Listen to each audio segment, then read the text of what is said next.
Hi friends, this is Srinivas from Indo Qatar projects private limited Hyderabad. దేశంలో హైదరాబాద్ స్థానం number వన్గా రానున్న రోజుల్లో రాబోతోంది. హైదరాబాద్ నెంబర్ వన్ స్థానానికి రాబోతుంది అనడానికి ఎన్నో కారణాలు ఉన్నాయి, ఎన్నో నిదర్శనాలు ఉన్నాయి. హైదరాబాద్లో ఫ్యూచర్ సిటీ ఎంతో గొప్పగా ఏర్పాటు కాబోతోంది. ప్రపంచం మొత్తం మీద కూడా ఇలాంటి ఫ్యూచర్ సిటీ అనేది ఏ కంట్రీలోనూ లేదు. సో ఇలాంటి ఫ్యూచర్ సిటీని రానున్న రోజుల్లో నిర్మించబోతున్నారు కనుక హైదరాబాద్ పేరు మారుమ్రోగిపోతుంది.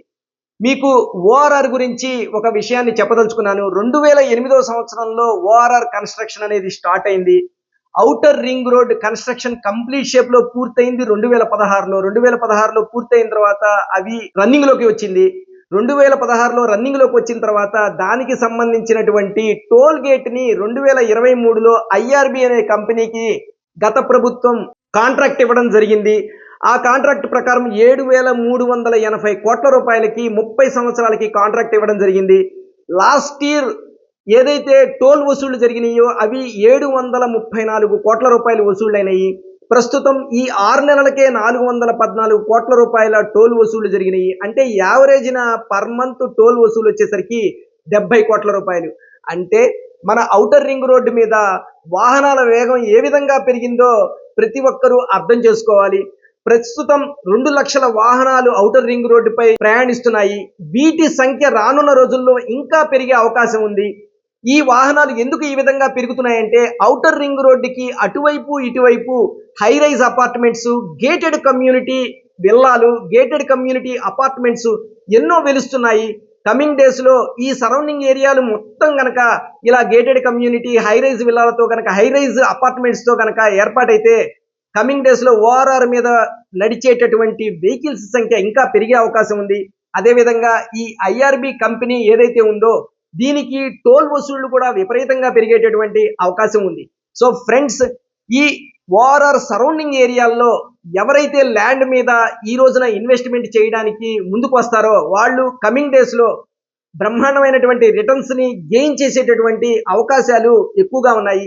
ఇవన్నీ కూడా మనకి ఎగ్జాంపుల్స్ గా చెప్పుకోవచ్చు. ఓఆర్ఆర్ మీద వెహికల్స్ సంఖ్య పెరగడం ఇవన్నిటినీ కనుక కీప్ ఇన్ మైండ్ లో ఉంచుకుంటే కమింగ్ డేస్ లో ఈ ఓఆర్ఆర్ సరౌండింగ్ ఏరియాలన్నీ కూడా ఈ ఇన్ఫ్రాస్ట్రక్చర్ వల్ల ఎక్సలెంట్ గా అభివృద్ధి చెందేటటువంటి అవకాశం ఉంది.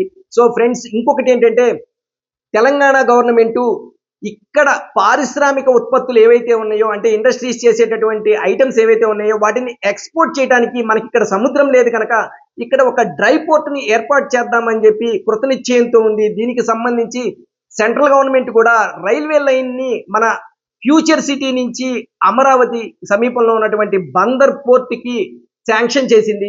అదేవిధంగా ఈ డ్రై పోర్ట్ కి సంబంధించినటువంటి అన్ని విషయాలని కూలంకషంగా మన తెలంగాణ ప్రభుత్వం ఎప్పుడో చర్చలు చేసింది. కానీ దాన్ని ఇంప్లిమెంటేషన్ లో కొద్దిగా డిలే చేయడం జరిగింది.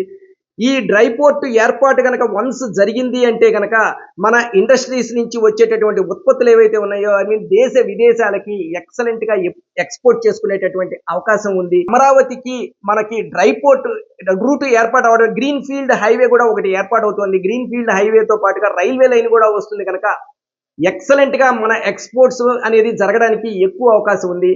ఇంకొక ఇంపార్టెంట్ విషయం ఏంటంటే మన ఫ్యూచర్ సిటీకి సరౌండింగ్ ఏరియాలు ఏవైతే ఉన్నాయో అవన్నీ కూడా ర్యాపిడ్ గా గ్రో అయ్యే అవకాశం ఉంది కనుక ఎవరైనా సరే వెహికల్స్ మూవ్మెంట్ విపరీతంగా ఓఆర్ఆర్ మీద పెరగడాన్ని ఇలాంటి విషయాలన్నింటినీ కూడా దృష్టిలో పెట్టుకుంటే గవర్నమెంట్ తీసుకునే చర్యలన్నింటినీ కూడా దృష్టిలో పెట్టుకొని కమింగ్ డేస్ లో ఈ ఫ్యూచర్ సిటీ సరౌండింగ్ ఏరియాలు ఏ విధంగా అభివృద్ధి చెందుతాయని ముందుగానే ప్రెడిక్ట్ చేసి ఎవరైతే ఎర్లీ స్టేజ్ లో ఇన్వెస్ట్మెంట్ చేయడానికి ముందుకు వస్తారో వాళ్లే ఎక్సలెంట్ గా రిటర్న్స్ తీసుకునేటటువంటి అవకాశం ఉంది కనుక మన శ్రీశైలం హైవేలో ఫ్యూచర్ సిటీకి సమీపంలో ఉన్న ప్రాంతాల్లో పెట్టుబడులు పెట్టడానికి ప్రతి ఒక్కళ్ళు ఇంట్రెస్ట్ చూపించండి. పెట్టుబడి పెట్టడానికి అవకాశం ఉన్న వాళ్ళు ఎవరైనా సరే హైదరాబాద్ సరౌండింగ్ ఏరియాలో పెడదామనుకుంటే ఫ్యూచర్ సిటీ సమీపంలో దట్టు కర్తాల్ మైసగండి ఏరియాల్లోనే మీరు ఇన్వెస్ట్మెంట్ చేస్తే, ఎందుకంటే అక్కడ మెడికల్ టూరిజం హబ్ రావడానికి కూడా అక్కడ ఎక్కువ అవకాశాలు ఉన్నాయి కనుక ఆ సరౌండింగ్ ఏరియాల్లో కనుక మీరు ఇన్వెస్ట్మెంట్ చేస్తే మంచి రిటర్న్స్ వచ్చేటటువంటి అవకాశం ఉంది కనుక మీరు ఫ్యూచర్ సిటీకి సమీపంలో ఉన్నటువంటి బ్రాండెడ్ కంపెనీ 15 సంవత్సరాల సుదీర్ఘ అనుభవం ఉన్నటువంటి ఇండో ఖతార్ వారి మగధ ప్రాజెక్ట్ ఉంది. అలాంటి డిటిసిపి రెరా అప్రూవ్డ్ ప్రాజెక్ట్ లో పనులన్నీ శరవేగంగా జరుగుతున్నాయి కనుక, అంటే డిటిసిపికి సంబంధించిన వర్క్స్ ఏవైతే ఉన్నాయో, లేఅవుట్కి సంబంధించిన వర్క్స్ ఏవైతే ఉన్నాయో అవన్నీ కూడా శరవేగంగా జరుగుతున్నాయి కనుక, అలాంటి ప్రాజెక్ట్లో మీరు కనుక ఇన్వెస్ట్మెంట్ కనుక చేసి ఉన్నట్టయితే ఖచ్చితంగా కమింగ్ డేస్లో మంచి రిటర్న్స్ని గెయిన్ చేసేటటువంటి అవకాశం ఉంది కనుక ఆ ప్రాజెక్ట్లో మీరు ఇన్వెస్ట్మెంట్ చేసి కమింగ్ డేస్లో గుడ్ రిటర్న్స్ని పొందుతారని చెప్పి ఆశిస్తున్నాను. దేశవ్యాప్తంగా జాతీయ రాష్ట్ర రహదారులు 17 రహదారుల్ని జాతీయ రాష్ట్ర రహదారుల్ని ఐఆర్బి సంస్థ నిర్వహిస్తోంది. వీటిల్లో హైయెస్ట్ టోల్ గేట్ ఇన్కమ్ వచ్చేటటువంటి జాతీయ రహదారి ఓఆర్ఆర్ మన హైదరాబాదే. దేశం మొత్తం మీద కూడా 17లో మన హైదరాబాద్ ఆ విధంగా ఉందంటే సరౌండింగ్ ఏరియాల్లో జనాభా ఏ విధంగా పెరుగుతుందో ఊహించండి ఫ్రెండ్స్. హైదరాబాద్ ఏ విధంగా 360 డిగ్రీస్లో డెవలప్మెంట్ అవుతుందో కూడా ప్రతి ఒక్కళ్ళు క్యాలిక్యులేట్ చేసుకోవచ్చు.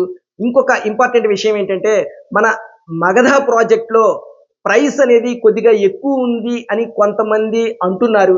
యాక్చువల్గా ఏంటంటే, మనం రోడ్డుకి సమీపంలో ఉండడం వలన మన ప్రైస్ ఆ విధంగా ఉంది. More over per acre cost కూడా ఆ ఏరియాలో విపరీతంగా ఉంది. ఎప్పుడైనా ఫ్రెండ్స్ ఒక్క విషయాన్ని కీప్ ఇన్ మైండ్లో ఉంచుకోండి, మన హైవేకి దగ్గరగా ఉన్న ప్రాంతాల్లో ఉన్నటువంటి లేఅవుట్స్లో జనరల్గా ప్రైస్ ఎక్కువగానే ఉంటుంది. మీరు ఎగ్జాంపుల్కి ఒక ఏరియాలో కడతాలు కానీ మైసగండి కానీ ఏదైనా సరే ఒక ఏరియాని బేస్ చేసుకుంటే 4 హైవే నుంచి 4 కిలోమీటర్ల లోపలికి వెళ్తే మీకు ఖచ్చితంగా 10,000, 11,000, 12,000కి కూడా ప్రైస్కు దొరకచ్చు. కానీ హైవేకి ఆనుకొని ఉన్న ప్రాజెక్టులలో మీకు ఆ ప్రైస్ దొరకడం అనేది సాధ్యం కాదు. కడతాల్లో మేము ఈ ప్రైస్ చెప్తున్నామంటే లేదు కడతాల్లో ఇంకా తక్కువ ప్రైస్కు దొరుకుతుంది అని చెప్పి కొంతమంది అంటున్న మాట వాస్తవమే. కానీ మీకు 1 కిలోమీటర్ డెవలప్మెంట్ కావడానికి కనీసం 3-4 సంవత్సరాలు పడుతుంది. 4 కిలోమీటర్లు అవతల ప్రాజెక్టులో కనుక మీరు ఇన్వెస్ట్మెంట్ చేస్తే అక్కడ డెవలప్మెంట్ కావడానికి ఎన్ని సంవత్సరాలు పడుతుంది, రెసిడెన్షియల్ జోన్గా మారడానికి ఎన్ని సంవత్సరాలు పడుతుందో ఒక్కసారి ఊహించండి ఫ్రెండ్స్. డెవలప్మెంట్స్ పర్ఫెక్ట్గా చేస్తూ హైవేకి అతి సమీపంలో ఉండి, రెసిడెన్షియల్ జోన్కి దగ్గరగా ఉండి, మైసగండి అమ్మవారి టెంపుల్కి అతి సమీపంలో ఉండి ఇంత డెవలప్మెంట్స్ చేస్తున్నటువంటి ఇండో ఖతార్ వారి మగధ ప్రాజెక్ట్లో ఖచ్చితంగా మీరు కళ్ళు మూసుకొని ఇన్వెస్ట్మెంట్ చేయొచ్చు.